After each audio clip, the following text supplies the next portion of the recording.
월급이 16달러였습니다. 그중 1달러를 나라에 냈습니다. 이름도 없이 증거도 없이 그냥 냈습니다. 1919년 하와이 사탕수수밭. 새벽 5시에 일어나 밤 7시에 쓰러지는 사람들. 그들의 손바닥은 늘 갈라져 있었습니다. 굳은 살 위에 굳은 살이 쌓인 손. 그 손에서 나온 1달러. 그 돈이 27년을 버텼습니다. 나라가 없던 그 27년을요. 오늘 그 1달러의 진짜 이야기를 합니다. 그리고 이 이야기의 끝에 아마 여러분은 한동안 아무 말도 못하실 겁니다. 한 번쯤은 이런 생각 해보신 적 있으실 겁니다. 나는 이렇게 열심히 사는데 도대체 왜 제자리일까?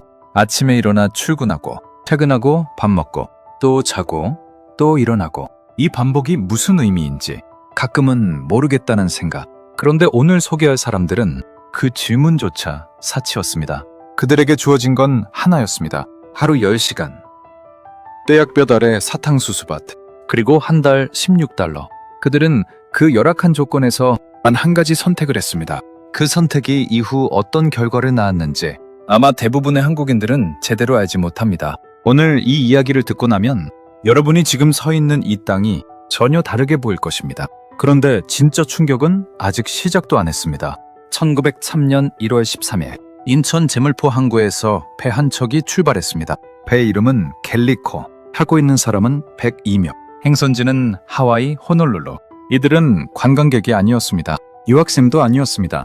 하와이 사탕수수 농장주들이 원한 값싼 노동력. 그게 전부였습니다.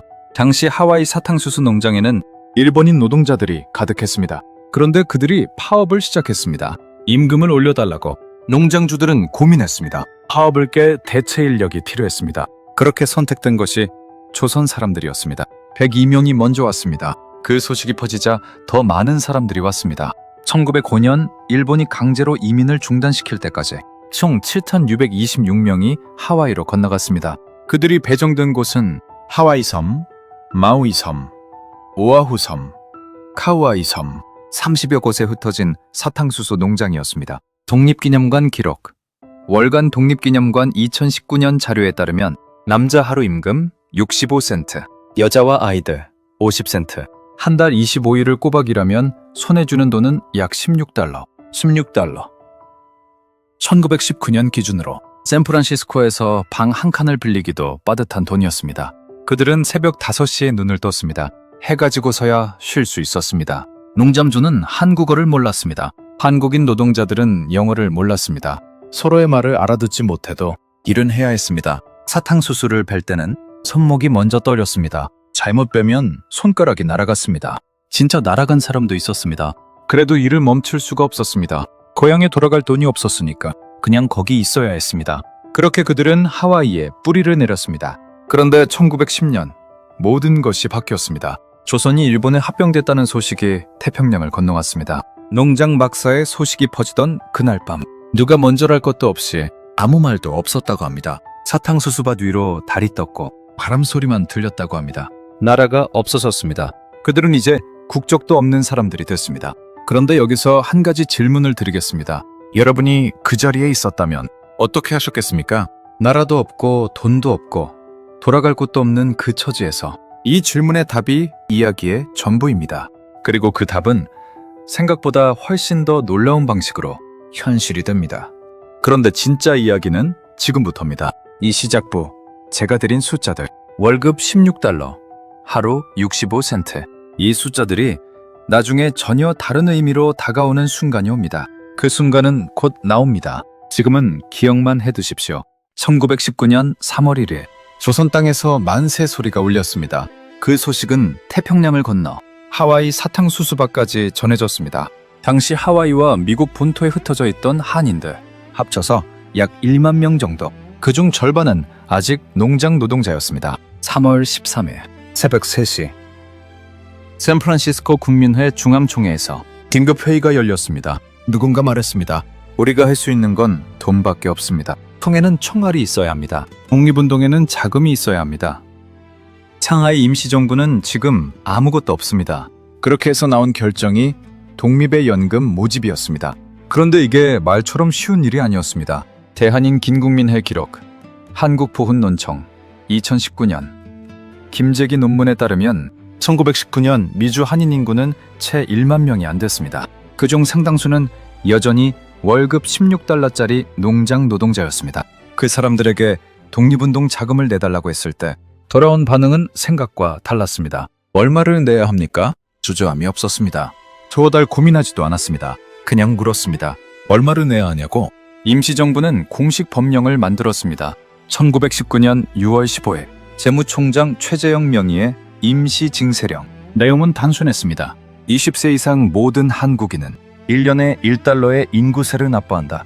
1달러, 하루 65센트를 버는 사람에게 1달러는 하루 반의 노동입니다. 떼약 배달에 15시간, 그 땀의 무게입니다. 그런데 그들은 냈습니다. 1919년 한 해 동안 국민의 중앙총회에서 거둔 인구세만 1122달러, 1인당 1달러였으니까 1122명이 낸 것입니다. 거기서 끝이 아니었습니다. 인구세 외에 독립의 연금이 추가로 모였습니다. 3.1운동 소식이 전해진 직후부터 1919년 12월 15일까지 대한인 국민의 중앙총회가 거둬들인 금액은 88,013달러 12센트였습니다. 88,013달러. 지금 가치로 환산하면 약 16억 원에서 20억 원 사이. 그 돈이 단 9개월 만에 모였습니다. 그것도 평균 월급 16달러짜리 노동자들한테서. 여기서 한번 생각해 보십시오. 월급의 몇 퍼센트를 독립운동에 낸 겁니까? 1달러가 16달러의 6.25%. 그런데 많은 사람들이 인구세 이상을 냈습니다. 어떤 사람들은 한 달치 월급 전체를 넣었습니다. 논문에 기록된 사례 중에는 2달치를 한꺼번에 낸 사람도 있었습니다. 나는 왜 이것이 놀라운지 설명을 드리겠습니다. 오늘날 한국인이 기부하는 비율, 문화체육관광부 통계에 따르면 성인 기부 참여율은 약 20에서 25% 수준입니다. 그것도 자기 소득의 평균 1에서 2%를 기부합니다. 그런데 1919년 하와이 한인들은 나라도 없는 상황에서 소득의 6% 이상을 자발적으로 냈습니다. 심리학에서는 이것을 집단 효능감이라고 부릅니다. 개인은 아무리 노력해도 변화를 만들지 못한다고 느낄 때 집단으로 함께 움직이면 세상을 바꿀 수 있다는 믿음. 그 믿음이 가장 강력하게 작동할 때 사람들은 논리를 넘어서 행동합니다. 그 믿음이 하와이 사탕수수밭에 있었습니다. 물론 쉬운 일이 아니었습니다. 1달러를 내고 나면 그 주는 식비가 부족해집니다. 아이가 아파도 병원 가기가 더 어렵습니다. 그걸 알면서도 냈습니다. 1919년에 한 하와이 농장 노동자, 이름은 박수리. 그녀가 1달러를 냈을 때 발급받은 영수증이 지금도 독립기념관에 남아 있습니다. 독립기념관 소장자료. 월간 독립기념관 2019년 기록에 따르면 발급일 1919년 9월 25일. 발급기관 대한인국민회 중앙총회. 발급인 수세총위원 백일규. 납부자 박수리. 납부금액 대한민국 인구세 1달러. 그 영수증 한 장이 당시 사람들이 어떤 마음으로 살았는지 모든 것을 말해줍니다. 아무도 강요하지 않았습니다. 영수증을 받아봤자 아무런 혜택이 없었습니다. 독립이 된다는 보장도 없었습니다. 그냥 냈습니다. 여기서 잠깐 멈추겠습니다. 이 이야기에서 진짜 충격적인 부분은 사실 돈 얘기가 아닙니다. 그 안면에는 아무도 몰랐던 사실이 숨어 있었습니다. 잠시 후에 말씀드리겠습니다. 먼저 이 돈이 어떻게 쓰였는지를 짚고 가야 합니다. 상하이 임시정부는 항상 돈이 없었습니다. 독립 초기부터 재정난은 만성이었습니다. 국내에서 연통제를 통해 자금을 운반하는 통로가 있었지만 일본 경찰에 발각되는 일이 잦았습니다. 결국 임시정부 수입의 가장 큰 기둥은 미주 한인들의 의연금이었습니다.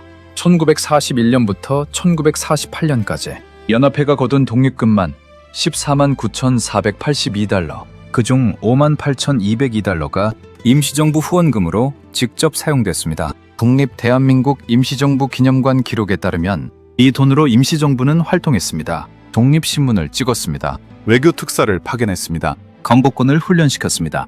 1944년 임시정부의 재무 기록을 보면 전체 수입의 절반 이상이 미주 한인 송금이었습니다. 하와이 사탕수수밭의 1달러가 상하이 임시정부 청사에 불을 켰습니다. 그리고 하나 더. 김구 선생이 배범일지를 마무리할 때 이렇게 적었습니다. 죽기 전에 한 가지 소망이 있다면 미주와 하와이 동포들을 한번 만나보는 것이다. 독립기념관 소장, 월간 독립기념관 기록에 따르면 평생 독립을 위해 싸운 그 사람이 마지막으로 보고 싶었던 건 정치인이 아니었습니다. 하와이 사탕수수밭에 그 이름 없는 사람들이었습니다. 이제부터가 진짜입니다. 이 이야기의 진짜 반전. 여러분이 아직 모르는 그것. 1945년 8월 15일 광복. 그 소식이 하와이에 전해졌을 때 그날 사탕수수밭 막사에서 무슨 일이 있었는지 기록은 없습니다. 기록이 없다는 것. 그게 오히려 모든 것을 말해줍니다. 그들은 카메라 앞에서 울지 않았습니다. 신문에 이름을 올리지 않았습니다. 역사책에 영웅으로 기록되지 않았습니다. 그냥 그날도 일어나서 일했을 겁니다. 그 손으로. 자, 이제 시작부에서 드린 숫자로 돌아갑니다. 하루 65센트, 한 달 16달러, 1년에 1달러를 인구세로 납부. 이 숫자들의 진짜 의미가 뭔지 지금부터 말씀드리겠습니다. 1919년부터 1945년, 27년입니다. 3.1운동이 일어나고 광복이 되기까지 그 세월 동안 하와이와 미국 본토의 한인들은 끊임없이 돈을 모았습니다. 1919년 한 해만 88,013달러. 그 이후로도 매년 독립이 될 때까지.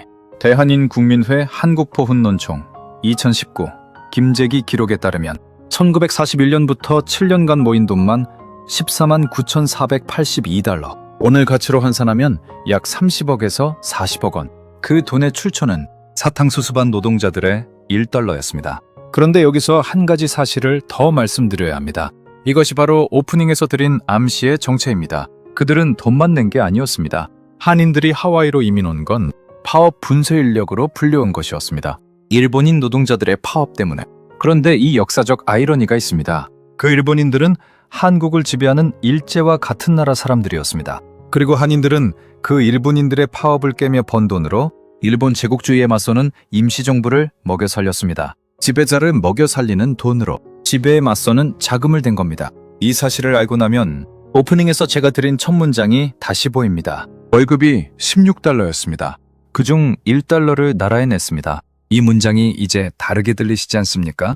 그리고 한 가지 더. 임시정부는 독립공채도 발행했습니다. 한국민족문화 대백과사전 기록에 따르면 대한민국 원년 독립공채, 이자연 8%, 상환조건, 독립 후 5년부터 30년 이내. 미주 한인들은 이 공채도 샀습니다. 돈을 준 게 아니라 빌려준 겁니다. 언젠가는 돌려받을 거라는 믿음으로. 그런데 광복이 됐습니다. 원정이 났습니다. 나라가 다시 혼란에 빠졌습니다. 공채는 잊혀졌습니다.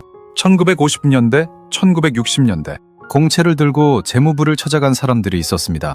돌아온 말은 모른다 였습니다. 결국 1984년, 35년이 지나서야 독립공채 상환에 관한 특별조치법이 통과됐습니다. 이자까지 합산해서 상환이 이뤄졌습니다. 35년을 기다렸습니다. 그 사람들, 여기서 멈춰서 생각해 보십시오. 지금 이 순간에도 여러분 주변에는 박수리 같은 사람이 있습니다. 이름 없이, 증거도 없이 그냥 자기 자리에서 해야 할 일을 하는 사람들. 1달러짜리 영수증 한 장. 그게 박수리가 받은 전부였습니다. 보상을 바란 게 아니었습니다. 그냥 그게 맞는 일이라서 했습니다. 그리고 그 1달러들이 모여 나라 하나를 27년간 붙들었습니다. 이제 아시겠습니까? 왜 제가 오프닝에서 한동안 아무 말도 못 하실 겁니다 라고 했는지. 그 1달러는 단순한 돈이 아니었습니다. 그건 나는 이 나라를 포기하지 않겠다는 가장 작고 가장 무거운 선언이었습니다. 사탕수수밭에서 흙 묻은 손으로 지갑을 열어 1달러를 꺼낼 때 그 사람은 알았을 겁니다. 이 1달러 한 장이 혼자서는 아무것도 못한다는 걸. 하지만 1000명이 내면 1턴달러가 됩니다. 1만 명이 내면 1만 달러가 됩니다. 그리고 그 돈이 27년을 쌓이면 나라 하나가 살아남습니다. 그 사람들이 믿은 건 돈의 힘이 아니었습니다. 서로가 서로를 포기하지 않는다는 믿음이었습니다. 병실에 링거액이 떨어지듯이 조용하게 한 방울씩. 그렇게 흘러들어간 돈이 임시정부의 심장을 뛰게 했습니다. 1919년 하와이. 나라도 없던 사람들이 월급의 6%를 꺼냈습니다. 그 돈이 사마이 임시청사의 전등을 켰습니다. 그 전등 아래서 독립운동가들이 싸웠습니다. 그리고 1945년 나라가 돌아왔습니다. 이 이야기는 영웅의 이야기가 아닙니다. 총을 든 사람의 이야기가 아닙니다. 매달 1달러를 조용히 낸 이름 없는 사람들의 이야기입니다. 지금 당장 하실 수 있는 것이 하나 있습니다. 오늘 하루 자신이 아닌 누군가를 위해 단 한 번이라도 불편함을 감수해 보시는 겁니다. 1달러처럼 작아도 괜찮습니다. 그 1달러가 뭘 만들 수 있는지 여러분은 이제 아시니까요.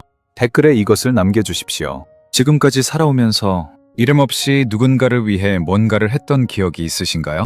만약 당신이 1919년 하와이에 있었다면 그 1달러를 내셨겠습니까? 지금 이 순간에도 누군가의 아이는 1달러짜리 믿음 위에서 살고 있습니다. 우리가 그 믿음의 이름을 기억하는 한 감사합니다. K 스토리텔링 채널이었습니다.